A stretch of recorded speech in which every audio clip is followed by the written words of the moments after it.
Welcome to my channel math in one shot. आज हम discuss करने वाले हैं क्लास 6 का चैप्टर नंबर 2, जो कि है हमारे पास sorting of materials into groups.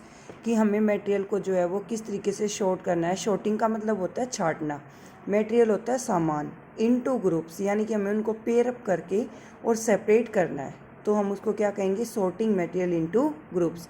तो इसमें जो सबसे पहली प्रॉपर्टी आती है वो होती है हमारी हार्ड। हार्ड का मीनिंग होता है कठोर। हार्ड हम किसको कहेंगे, have a definite shape and volume, किसके जिसका डेफिनेट शेप और डेफिनेट वॉल्यूम हो। Not be easily compressed by our hands, जिसको हम हाथों से अच्छे से ना दबा पाएँ, उसको हम क्या कहेंगे, hard. The material which are difficult to compress are called hard, जिन चीज़ों को दबाना हमारे लिए मुश्किल होता है ऐसी चीज़ों को हम क्या कहते हैं, हार्ड। और the things that can be compress easily, जिनको हम अच्छे से आसानी से दबा सकते हैं, उनको हम क्या कहेंगे, सॉफ्ट। तो material which can be compressed और स्ट्रेच ईजिली, जो चीज़ें हमारी ईजिली जो हैं स्ट्रेच हो जाती हैं, कंप्रेस हो जाती हैं, उन चीज़ों को हम क्या कहेंगे, सॉफ्ट। नेक्स्ट जो हमारा आता है वो आएगा ओपेक। ओपेक क्या होते हैं, ऐसे ऑब्जेक्ट जिनके अंदर से लाइट हमारी बिल्कुल भी पास नहीं होती है।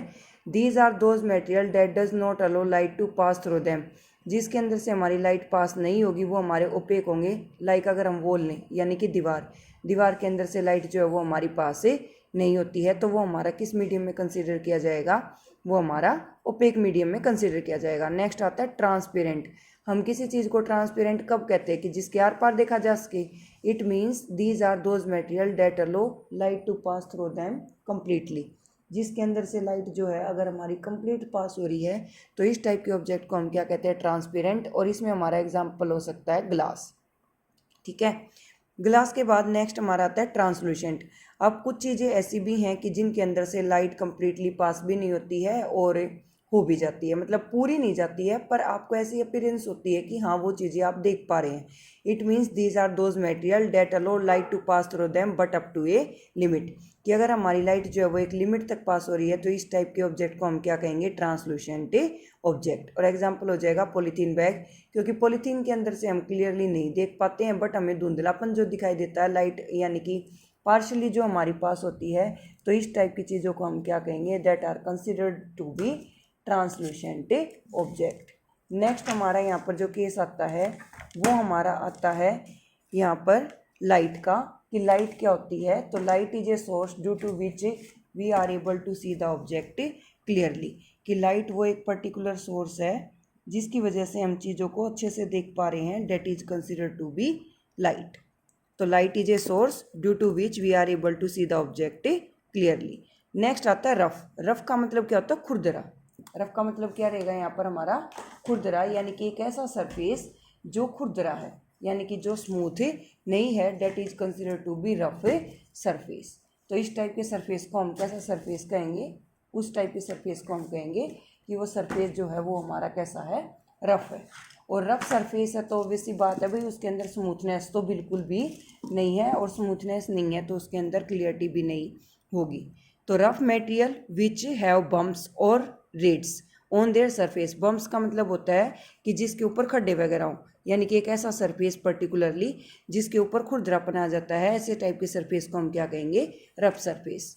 नेक्स्ट आता है हमारी चीज़ एक सोल्यूबल। सोल्यूबल का मतलब क्या होता है, घुलना, यानी कि when two substance are dissolve in water, जब दो चीज़ें या कोई भी चीज़ जो है वाटर के अंदर अच्छे से घुल रही है, तो उस चीज़ को हम क्या कहेंगे, that is A soluble.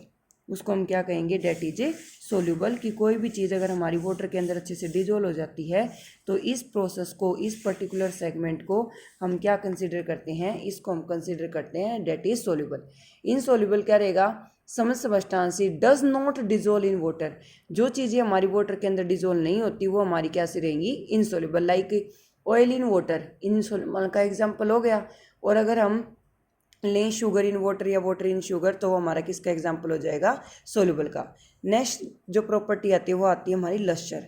Lustre का मतलब क्या होता है, साइनी सरफेस, यानी कि कोई चीज़ कितनी चमकदार है। जब हम बाजार से लोहे की चीज़ें लेकर आते हैं तो काफ़ी ज़्यादा चमकदार होती हैं, लेकिन कुछ पर्टिकुलर टाइम पीरियड के बाद हम देखते हैं कि उनकी जो लश्चरनेस है वो धीरे धीरे ख़त्म हो जाती है।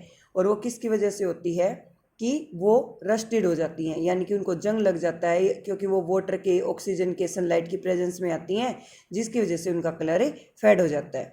तो हमारे पास जो टोटल मेटल्स हैं भाई अर्थ क्रस्ट पर, वो 92 हैं। कितने मेटल्स हमारे पास, 92। 2. अब मेटल क्या है? A metal is generally regarded as any substance capable of conducting electricity at absolute zero temperature. अगर जीरो टेम्परेचर पर भी कोई चीज़ इलेक्ट्रिसिटी को कंडक्ट कर रही है तो उसको हम क्या कहेंगे? That is a metal.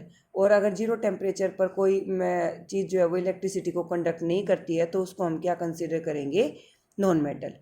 अब ये कुछ चीज़ें हैं, ये इंपॉर्टेंट पॉइंट है जो कि एनसीईआरटी में नहीं है 6th की, पर ये बच्चे को पता होना चाहिए कि कौन सी मेटल है जो लिक्विड है रूम टेम्परेचर पर। भाई वो होती है मरकरी, जो थर्मोमीटर होता है जिससे डॉक्टर आपका मेजर करके बताता है कि आपको इतना फीवर है, या हम लेबोरेटरी में किसी भी चीज़ का टेम्परेचर मेजर करके बताते हैं तो वहाँ पर हम किसका यूज़ करते हैं? थर्मोमीटर का। और थर्मोमीटर के अंदर कौन सा हमारा मेटल प्रेजेंट होता है? मरकरी। और मरकरी एक अकेला ऐसा मेटल है जो लिक्विड होता है, बाकी सारे सॉलिड होते हैं। फिर ब्रोमीन जो है वो हमारी एक ऐसी नॉन मेटल है जो लिक्विड होती है रूम टेम्परेचर पर। लेड और मरकरी जो हैं ये दो पुअर कंडक्टर ऑफ इलेक्ट्रिसिटी होते हैं, जबकि दोनों के दोनों मेटल्स हैं। कॉपर और एल्यूमिनियम जो है वो हमारे गुड कंडक्टर होते हैं। कॉपर के जो मटेरियल बनाए जाते हैं वो ज़्यादा कॉस्टली होते हैं एज़ कम्पेयर टू एल्यूमिनियम के। कैल्शियम हमारी एक ऐसी मेटल है जो वाटर पर फ्लोट करती है, यानी कि तैरती है। और किसकी वजह से? बबल्स ऑफ हाइड्रोजन गैस की वजह से। नेक्स्ट हमारे पास टेम्परेचर की। टेम्परेचर क्या होता है और थर्मोमीटर क्या होता है? देखो, टेम्परेचर होता है degree of hotness and coldness. Temperature degree of hotness and coldness, यानी कि कोई चीज़ कितनी ठंडी है कितनी गर्म है वो कौन सी टर्म आइडेंटिफाई करेगी? टेम्परेचर। उसके बाद नेक्स्ट हमारी आती है थर्मोमीटर। तो थर्मोमीटर क्या होगा? It is a device which is use to measure the temperature of a body और ए सॉल्यूशन। किसी भी पर्टिकुलर बॉडी का या किसी सॉल्यूशन का टेम्परेचर को मेजर करने के लिए जिस डिवाइस का हम यूज़ करते हैं उसको हम क्या कहेंगे? Thermometer. Thank you so much for watching. For more videos like share and subscribe the channel.